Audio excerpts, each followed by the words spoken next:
Hi అండి, అందరికీ నమస్కారం. నేను మీ వేణుగోపాల్ రెడ్డి ఫ్రమ్ జోష్ ఇన్నోవేషన్స్ 89 యూట్యూబ్ ఛానల్. ఈరోజు థర్డ్ ఫేజ్ రిజల్ట్స్ రావడం జరిగింది కదా.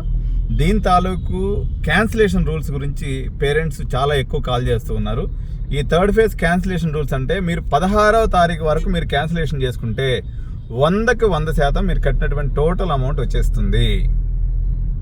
దీని గురించి మీరు దిగులు పడాల్సిన అవసరం లేదు. ఇంకా కొంతమంది పేరెంట్స్ ఏమైనా కాల్ చేసి అడుగుతున్నారంటే, సార్ సెకండ్ ఫేజ్లో మాకు సీట్ అలాట్ అయింది, కానీ మేము థర్డ్ ఫేజ్లో ఆప్షన్స్ పెట్టుకున్నాము, మాకు సెకండ్ ఫేజ్ కౌన్సిలింగ్లో సీటు ఉంటుందా అని అడుగుతున్నారు. ఉండదండి. వన్స్ ఒకసారి మీ థర్డ్ ఫేజ్లో సీట్ అలాట్ అయిన తర్వాత ఎట్టి పరిస్థితుల్లో మీకు సెకండ్ ఫేజ్ సీట్ అనేది ఉండదు. థర్డ్ ఫేజ్లోనే రిపోర్ట్ చేయాలి. సో ఇది గుర్తుంచుకోవాలి. క్యాన్సిలేషన్ అయితే 16వ తారీఖు వరకు మీకు అవకాశం ఉంది.